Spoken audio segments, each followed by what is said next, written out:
Praise lord. ప్రభువు నామమున మీ అందరికీ శుభాభివందనాలు తెలియజేస్తున్నాను. మీరందరూ కూడా సంతోషంగా దేవుని యొక్క కృపను బట్టి, దేవుని యొక్క కృపలో మీరందరూ బాగున్నారని బలంగా నమ్ముచున్నాను.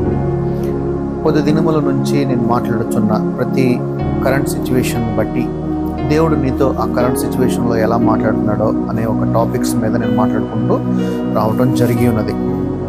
ఈరోజు కూడా అలాగే ఒక కరెంట్ టాపిక్ ఏంటంటే, ప్రతి ఒక్కరి జీవితంలో ఒక భయం, ప్రతి ఒక్కరి జీవితంలో ఒక fear. How to overcome this fear? ఎలా బయటకు రావాలి ఈ ఫియర్ నుంచి? ఎలాగా మీ యొక్క ఎలా చెప్పాలి, మీ యొక్క భయం అనేది, ఈ భయం నుంచి మనం ఎలా బయటపడాలి? నేను భయపడేవాడుగా అయితే నేను జీవించమన్నా దేవుడు, కానీ ఒక భయం, ఒక దయ్యం అంటే భయం, ఒక మూఢనమ్మకం అంటే భయం, ఒక నిమ్మకాయ అంటే భయం, ఒక మిరపకాయలు అంటే భయం, అమావాస్య అంటే భయం, పెళ్ళి అంటే భయం. కానీ ఇలా భయంతో జీవించమని చెప్పలేదు కదా దేవుడు. దేవుడు ఏమంటాడంటే, నా ఆత్మగా జీవించు అంటున్నాడు. నేను ఇచ్చిన ఆత్మ పిరికి ఆత్మ కాదు, నా ఆత్మ దత్తపుత్ర ఆత్మ, ధైర్యం కలిగిన ఆత్మ, శక్తి కలిగిన ఆత్మ అంటున్నాడు. మరి మనము ఇంత దేవుని యొక్క ఆత్మని పొందుకున్న మనము మరి ఎలా జీవించాలి? ఎందుకని మనం ఇంకా ఈ యొక్క భయం అనే ఒక ఊబిలో మనం ఎందుకు వచ్చున్నాం?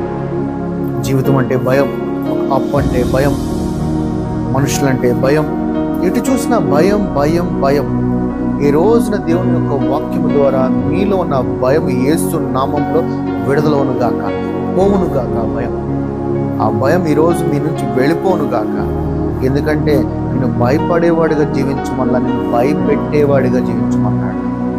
ఏ అపవాది అయితే నేను భయపెడుతున్నా వాడిని భయపెట్టమంటున్నాడు. ఈ రోజు నుంచి ఈ వాక్యం విన్న మీ అందరికీ కూడా మీలో ఉన్న భయం పోయి మీరే ఒక భయపెట్టే ఒక శక్తిగా ఎదుగునుగాక యేసు నామములో. ఈ రోజు నుంచి ఏ భయం అయితే మిమ్మల్ని కావాలంటే, ఒక రోగం మీద భయం, నేను చచ్చిపోతానేమో, నేను బ్రతుకుతానో ఉంటానో, ఒక భయం మీదే జీవిస్తున్నారు. ఈ రోజున ఆ భయము మిమ్మల్ని విడిచి వెళ్ళిపోతుంది. నా మాటలు నమ్మండి. దేవుడు మాటలు గతించు కానీ ఆయన మాటలో నిరంతరము నిలిచునని చెప్పాడు. ఆయన మాటలో శక్తి ఉన్నదన్నాడు, ఆయన మాటలో జ్ఞానం ఉందన్నాడు, ఆయన మాటలో తెలివి ఉన్నదన్నాడు. కాబట్టి ఈ రోజున ఈ మాటల ద్వారా మీలో ఉన్న భయమును యేసు నామములో విడుదలవును గాక. ఆమేన్, హల్లెలూయా. దేవుని యొక్క లేఖనములు మీతో ఎలాగా మాట్లాడుతున్నాడు అది కూడా చూద్దాము. దేవుడు గొప్పవాడు, దేవుడు ప్రేమించేవాడు, దేవుడు నీతో ఎప్పుడు కూడా నీతోనే డ్వెల్ అయి నీలోనే ఉంటాడు. మరి అలాంటి ఉన్న దేవుడు నీతో ఉన్నప్పుడు నువ్వెందుకు భయపడాలి? మరి భయపడటానికైతే ఆయన నిన్ను ఎన్నుకొనలేదు, మరి ఎన్నుకొనప్పుడు మరి నువ్వెందుకు భయపడాల్సి వస్తుంది? ఎందుకనంటే దేవుని యొక్క లేఖనములు మనకి ధైర్యము, సమాధానము, సంతోషము ఆయన వాక్యమే. మనకి మన జీవితంలో, నీ జీవిత అనే ఒక కాడిలో జరుగుతున్న ఏదైనా కానీ, ఒక సమస్య కానీ, కష్టం కానీ, బాధ కానీ, సంతోషం కానీ, దుఃఖము కానీ, ఇబ్బంది కానీ, ఫ్రస్ట్రేషన్ కానీ, లేకపోతే ఇంకా ఏ సమస్య ఉన్నప్పటికీ కానీ నిన్ను వెతుక్కోవాల్సిన ఎక్కడ అంటే ఆయన వాక్యము ద్వారా. ఎందుకనంటే ఆయన వాక్యము ద్వారా నీతో మాట్లాడతాడు. ఆయన వాక్యము ద్వారా నీ కొరకు వాగ్దానాలను సిద్ధపరిచిన దేవుడు ఆ వాగ్దానాలతో నీతో మాట్లాడతాడు. ఆ వాగ్దానాలను మీరు వినడానికి సిద్ధంగా ఉన్నావా? ఆ విన్న వాక్యాన్ని నీ నోటి ద్వారా పలకటానికి, అంటే కమాండ్ చేసి డెలివరీ చేయడానికి సిద్ధంగా ఉన్నావా? దేవుడు నీకు ఒక ఖడ్గం ఇచ్చాడండి. ఆయన వాగ్దానం అనే ఖడ్గమును నీ నోటి ద్వారా డెలివరీ చేయంటున్నాడు. మరి నువ్వు డెలివరీ చేసావు అనుకోండి, ప్రతి వాగ్దానము నీ జీవితంలో నెరవేరబడుతుంది. నీకు తెలియకోకుండానే నీ శోధనల నుంచి, అన్నిటి నుంచి విడుదల పొందుతావు. నీకు తెలియకుండా నీలో ఉన్న భయము, ఓ మాట చెప్పిన, భయంలో ఉన్న సీక్రెట్, భయము అపవాది స్వభావం అండి. నీలో భయం ఉన్నదంటే ఎక్కడో నీలో అపవాది దాక్కున్నాడు. నాకు అపవాది స్వభావం నీలో ఉండకూడదు. నీలో నా యేసయ్య స్వభావం ఉండాలి. యేసయ్య ఎక్కడ భయపడేవాడు కాదు, ఎన్నడు ఉనుకడు, నిద్రపోడు. తండ్రి నీకు తోడుగా ఉన్నాడు. యుద్ధము యెహోవాదే, దేనికి భయము? నిన్ను భయపెట్టేవాడుగా జీవించమన్నాడు. అపవాదిని భయపెట్టు, దురాత్మలను భయపెట్టు, కష్టాన్ని భయపెట్టు, రోగాన్ని భయపెట్టు. అలా జీవించు దేవుని కుమారుడుగా. లేఖనంలోకి వెళ్ళిపోదాం. యోబు గ్రంథము 5వ అధ్యాయము 19వ వచనం. ఇక్కడ ఏమంటున్నాడు? 6 బాధలలో నుండి ఆయన నిన్ను విడిపించును, 7 బాధలు కలిగినను నీకు ఏ కీడును తగలదు. అంటే నీతిమంతుడు 7 మార్లు పడిపోయినను తిరిగి ఎలా లేస్తాడు? మళ్ళీ నీతిమంతుడిగానే లేస్తాడు. 7వ మారు లేచినప్పుడు నీతిమంతుడు అనీతిమంతుడిగా లేగడు, నీతిమంతుడిగానే లెగుస్తాడు. ఒక్కసారి నీవు యేసు క్రీస్తు అనే కృప కింద నువ్వు నీతిమంతుడిగా మార్చబడిన తర్వాత ఆయన కృపలో నేను నీతిమంతుడిగా ఎన్ని మార్లు కింద పడిపోయినా కానీ అన్ని మార్లు నువ్వు తిరిగి షైన్ అవుతూనే ఆయన యొక్క శక్తిగా ఎగుతూనే కానీ ఎక్కడ కూడా నీవు శక్తి లేని వాడిగా కనుక ఉండవు. సో నీలో ఉన్న కష్టము, నీకున్న బాధ, నీకున్న భయము, దాని వెనక దేవుడి యొక్క ప్రణాళిక ఉన్నది. ఆలస్యం వెనక ఏమున్నదంటే దేవుని యొక్క చిత్తం ఉన్నదని నువ్వు నమ్మాలి. ఇంకా దేవుడి యొక్క మాటలు ఇంకేమంటాడు? కీర్తనల గ్రంథంలో కూడా, కీర్తనల గ్రంథము దావీదు మహారాజు ఎంత మంచి మాటలు అంటే, చాలా మంచి మాటలు. దేవుడు నీతో మాట్లాడడానికి సిద్ధపరిచిన మాటలన్నింటినీ దేవుడు క్లుప్తంగా నీ కొరకు, నా కొరకు, మన అందరి కొరకు సిద్ధపరిచాడు. కీర్తనల గ్రంథము 56వ అధ్యాయము 3-4 చూద్దాం. నాకు భయము సంభవించు దినమున నిన్ను ఆశ్రయించుచున్నాను. ఎవరిని ఆశ్రయించాలంటే మనం భయం కలిగినప్పుడు, నీలో ఒక భయం కలిగిందనుకోండి, ఆ భయం కలిగినప్పుడు ఎవరిని ఆశ్రయించాలంట? యేసయ్యని ఆశ్రయించు, పరిశుద్ధాత్మను ఆశ్రయించు, తండ్రిని ఆశ్రయించు. తండ్రి, నాకు ఈ సమస్య ఉన్నది, నాకెందుకో భయం కలుగుతుంది, ఈ భయం నుంచి నేను ఎలాగ బయటకు రావాలయ్యా? ప్రార్థన చేయాలి, ఎడతెగక ప్రార్థన చేయాలి. చూడండి ఎంత బాగా మాట్లాడు. నాకు భయము సంభవించు దినమున నేను నిన్ను ఆశ్రయించుదును. మనకి ఆయన తప్ప ఇంకెవరున్నానండి ఈ లోకంలో? నిన్ను ప్రేమించి నీ కష్టం నుంచి బయటపడేవాల్సి ఎవరు ఉన్నాడనండి? ఒక దేవుడు తప్ప ఇంకెవరున్నారు? నీ యేసయ్య కాకుండా ఇంక ఎవరున్నారు? నీకు ఎవరూ లేరు. అందుకనే నీకు భయం కలిగితే ప్రార్థన చేయి. ఇక్కడ ఒక కీ చెప్పాడు, ప్రార్థన చేయి, ఎడతెగక ప్రార్థన చేయి. అలాగే దేవుని బట్టి నేను ఆయన వాక్యమును కీర్తించేదను. వాటి వండర్ఫుల్. ప్రార్థన చేయనప్పుడు ఏమవుతుందంటే ఆయన వాక్యాలు నీ నోటి ద్వారా వాగ్దానాలు పలుకుతున్నప్పుడు ఏమవుతుందంట? నీలో ఉన్న భయం వెళ్ళిపోతుంది. వాక్యము కనుక నువ్వు పలకపోతే ఏమవుతుందంటే ఆయన వాక్యము నీ నోటి ద్వారా రాకపోతే నీలో భయం అలాగే ఉంటుంది, చీకటై. ఆయన వాక్యం పలికినప్పుడు ఏమవుతుందంటే నీలో ఒక వెలుగు ప్రకాశిస్తుంది. శక్తి కలిగిన వెలుగు ప్రకాశించినప్పుడు నీవు ఆయన నామమును బట్టి విడుదల పొందుకుంటావు. దేవుని యందు నమ్మిక ఉంచి ఉన్నాను, నేను భయపడను. ఆమేన్. నేను భయపడను. ఇంకొక వండర్ఫుల్ మాట చెప్తున్నాడు, నేను భయపడను, శరీరదారులు నన్ను ఏమి చేయగలరు?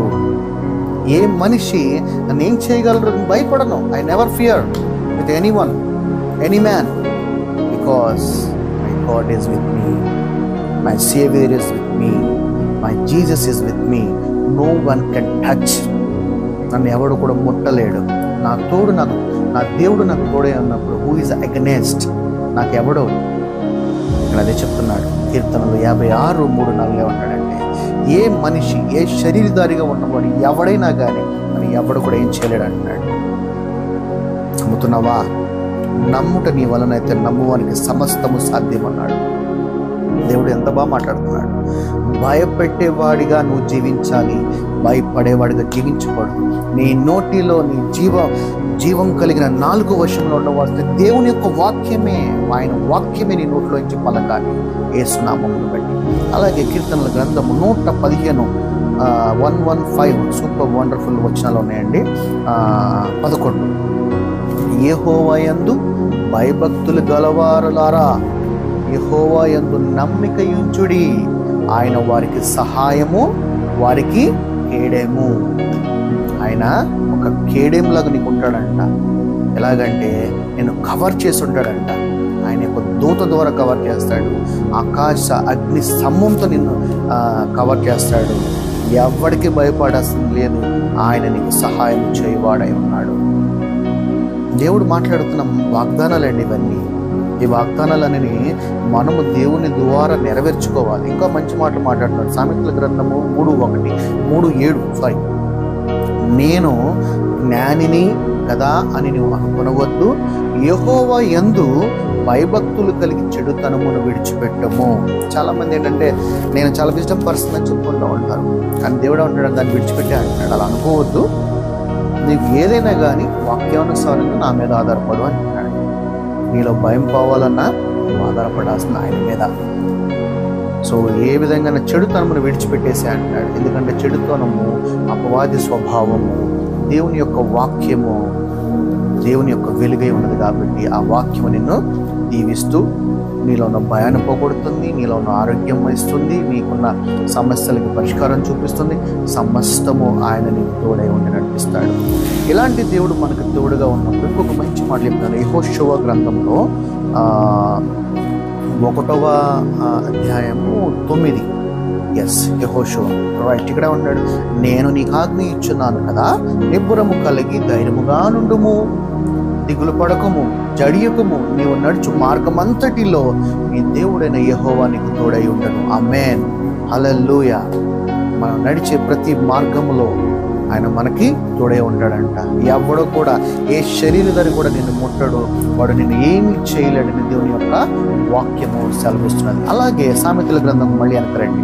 సామెతల గ్రంథంలో 29వ అధ్యాయము 25 కూడా చూద్దాం. ఇది కూడా మంచి మాటలండి. 25 ఇక్కడ ఏమంటున్నాడు? భయపడుట వలన మనుషులకు ఉరి వచ్చును. అంటే నీ లైఫ్ నాశనం అయిపోతుంది అంటున్నాడు. యెహోవా యందు నమ్మిక ఉంచువాడు సురక్షితంగా ఉండను. భయపడే వాళ్ళని ఏమవుతుందంట? ఉరి వస్తుందంట. అదే యెహోవా యందు నువ్వు నమ్మిక ఉంచడం వలన సురక్షితంగా, శాంతిగా, సమాధానంగా నువ్వు జీవిస్తావు. అప్పుడు నువ్వు ప్రార్థనలు ఏమనాలి? అయ్యా నువ్వు అన్నావు కదా నేను సురక్షితంగా జీవించాలంటే నీ కృప నాకు కావాలయ్యా, నీ సహాయం నాకు కావాలయ్యా అని దేవుడితో నువ్వు మాట్లాడుతూనే ఉండాలి. దేవుడితో ఈ విధంగా నువ్వు మాట్లాడుతున్నప్పుడు దేవుడు నీతో మాట్లాడటం ప్రారంభిస్తాడు. ఎలాగంటే ఆయన క్రియలను నీ జీవితంలో కనపరుస్తూ నీతో మాట్లాడుతూ ఉంటాడు. దేవుడు మాట్లాడే దేవుడు, నిన్ను చూచే దేవుడై ఉన్నాడు కాబట్టి. అలాగే సామెతల కీర్తన గ్రంథము 23వ అధ్యాయము 23:4 చూద్దాం. ఇది కూడా సూపర్. గాఢాంధకారపు లోయలో నేను సంచరించను, ఏ అపాయమునకు భయపడను, నీవు నాకు తోడైయుందువు, నీ దుడ్డు కర్రయు నీ దండమును నన్ను ఆదరించును. ఎలాంటి చీకటిలో ఉన్నా, ఎలాంటి పాత్రలో ఉన్నా నీవు నాకు తోడై ఉంటావు నా తండ్రి, నా యేసయ్యా, నా రక్షకుడా, నా పోషకుడా అని దేవుడు అంటున్నాడు. అయితే ఇంకొక మాట అంటున్నాడు, ద్వితీయోపదేశకాండము 31:6. ఇది కూడా వండర్ఫుల్ స్క్రిప్చర్ అండి. భయపడుకుడి, వారిని చూచి దిగులు పడకుడి, నీతో కూడా వచ్చువాడు నీ దేవుడైన యెహోవాయే, ఆయన నిన్ను విడవడు, ఎన్నడు ఎడబాయడు. ఎంత గొప్ప మాటలండి. ఇంతగా ఉన్నప్పుడు మన దేనికి భయపడాలి? Why we should fear? మనం భయపడకూడదు, భయపెట్టేవారుగా జీవించాలి. Because our boss, our master is a king. నీ మాస్టర్ ఇస్ అ కింగ్, నీ boss is a king. You are a man of God. దేవుని కుమారుడు నువ్వు. ఎలా ఉండాలి? యు ఆర్ ద పవర్ కలిగి, శక్తి కలిగి ఉండాలి. అలాగే యోహాను సువార్త వెళ్ళిపోదాం. ఇప్పుడు మళ్ళీ కొత్త నిబంధనలకు వెళ్ళిపోతాం. యోహాను సువార్తలో 14వ అధ్యాయము 27 చూద్దామండి. ఇక్కడ మంచి మాటలు పలుకుతున్నాడు. దేవుడు మనకేమిస్తాడంట? మనకి శాంతినిస్తాడంట. మీకు అనుగ్రహించి వెళ్ళుచున్నాను, నా శాంతినే అనుగ్రహించుచున్నాను, లోకం ఇచ్చినట్టుగా నేను మీకు అనుగ్రహించటం లేదు. మీ హృదయమునకు కలవరపడనీయకుడి, వెరవనీయకుడి. యేసులో నువ్వు నడవటం వల్ల ఏమవుతుందంట? నీకు శాంతి అనుగ్రహిస్తా అంటాడు. కలవరపడమాకండి, మీ హృదయంలో ఎటువంటి చింత, భయం అనేది ఉండమాకండి. మీరు నన్ను వెతకండి. అందుకనే ఉన్నాడు, దేవుని రాజ్యమును, దేవుని నీతిని ముందుగా వెతుకున్నాడు. మీరు ఎప్పుడైతే దీన్ని వెతుకుతారో ఆ రోజున మీకు దేవుడు తోడే ఉంటాడు. కాబట్టి దేని విషయంలో కూడా మనం భయపడాల్సిన యొక్క దిగులు లేదు. అలాగే మత్తయి సువార్త 6:34. మత్తయి సువార్త 6:34 ఇంకా మంచి మాట్లాడు. రేపటి గురించి చింతింపుకుడి, రేపటి దినము దాని సంగతులను గూర్చి చింతించును. ఏ నాటికీడు ఆ నాటికి చాలును. Think about today. నీ భయం అంతా ఈ రోజు గురించే ఉండాలి. ఈ రోజు గురించి తీసేయే, రేపటి గురించి నా యేసయ్య ఉన్నాడు, నాకేంటి నా భయం. ఆ చింతన ఆలోచించుకుంటుంది, చింతనే ఆలోచించుకుంటుందంట. Today you think about. ఈ రోజు గురించి ఆలోచించు. దేవుడు నీకు తోడే ఉన్నప్పుడు ఎందుకు భయం? Don't get fear, God is with you. అంత మంచి మాటలు దేవుడు చెప్తున్నాడండి. అలాగే 2వ తిమోతిలో 1:7 కూడా మంచి మాటలు చెప్తున్నాడండి. 2 తిమోతి 1:7 ఇక్కడేమంటున్నాడు? దేవుడు మనకి శక్తియు ప్రేమయు ఇంద్రియ నిగ్రహము గల స్వబుద్ధి గల ఆత్మని ఇచ్చి ఉన్నాడు, కానీ పిరికితన ఆత్మని ఇవ్వలేదు. భయపడే ఆత్మని మనకి ఇవ్వలేదు. దేవుడు ఇచ్చిన ఆత్మ శక్తి కలిగిన ఆత్మ, దేవుడు ఇచ్చిన ఆత్మ ధైర్యం కలిగిన ఆత్మ. అలాగే లాస్ట్గా ఇంకొక మంచి మాట నేను మాట్లాడంటే 1 యోహాను సువార్త 4:16-17 కూడా బాగుంటుంది. 4:16 మన ఎడల దేవునికి ఉన్న ప్రేమను మనం ఎరిగిన వారమై దాన్ని నమ్ముకుని ఉన్నాము. దేవుడు ప్రేమ స్వరూపి అయి ఉన్నాడు. ప్రేమ యందు నిలిచి ఉన్నవాడు దేవుని యందును నిలిచి ఉన్నాడు, దేవుడు వాని యందును నిలిచి ఉన్నాడు. తీర్పు దినమందు మనకు ధైర్యము కలిగినట్లు మన భయము పోయి ధైర్యము కలిగినట్లు దీని వలన ప్రేమ మనలో పరిపూర్ణము చేయబడి ఉన్నది. ఎలయనగా ఆయన ఎట్టివాడై ఉన్నాడో మనము కూడా ఈ లోకమునికి అట్టివారమై ఉన్నాము. ఆయన జ్ఞానము కలిగి ఉన్నాడు, ఆయన పవర్ కలిగి ఉన్నాడు. ఆయన బిడ్డగా, ఆయన కుమారుడుగా మనము కూడా దేవుని యొక్క శక్తి కలిగి, జ్ఞానము కలిగి ఒక వండర్స్ చేయవారులాగా భయాన్ని భయపెట్టే వరకు ఈ లోకంలో మనం ఉన్నాము. ప్రేమలో భయం ఉండదు. ఆమేన్. యేసయ్య ప్రేమలో భయం అనేది ఉండదు. నేను ఎవడో కూడా ముట్టడు. దేవుడు అంటే నేను ముట్టనివ్వను అంటున్నాడు. ఇక భయాన్ని ముట్టనివ్వను, ఎవడో ఏదో చేస్తాడని భయపడమాకు. I never give allowance to touch you అంటున్నాడు. నేను ముట్టనివ్వను అంటున్నాడు. అలాగే అంతేకాదు, పరిపూర్ణ ప్రేమ భయమును వెళ్ళగొట్టును. యేసయ్య ప్రేమ నీలో ఉన్న భయమును వెళ్ళగొట్టును అంటున్నాడు.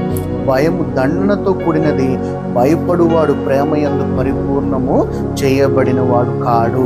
ఒకవేళ నువ్వు భయపడితే నీలో దేవుని యొక్క పరిపూర్ణము చేయబడిన వాడు కాడవు అంటున్నావు. అందుకనే దేవుని కుమారుడా, నా సహోదరి, నా సహోదరుడా, భయం అనేది తీసే ఈ రోజు నుంచి భయపెట్టేవాడుగా దేవుని ఆత్మగా దీవించు. నీకు దేవుడు తోడే ఉన్నప్పుడు ఏ శరీరధారి కూడా నిన్ను ముట్టేవాడు కాదు కదా, నేను ఏమి చేయలేడు.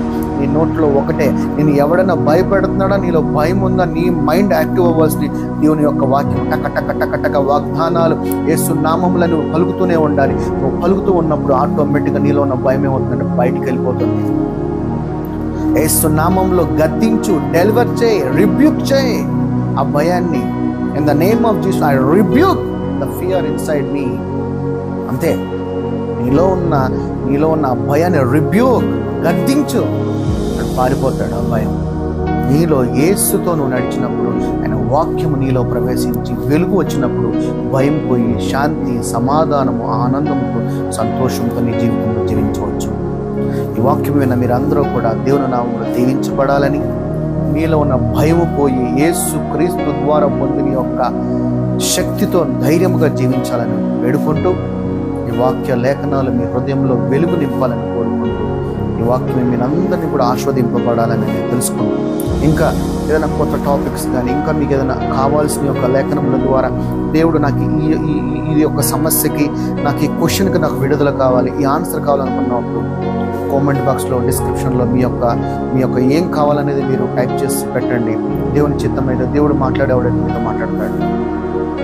నా ద్వారా అవ్వచ్చు, పరిశుద్ధాత్మ ద్వారా అవ్వచ్చు, వేరే సేవకుల ద్వారా అవ్వచ్చు, దేవుడు మీతో మాట్లాడతాడు.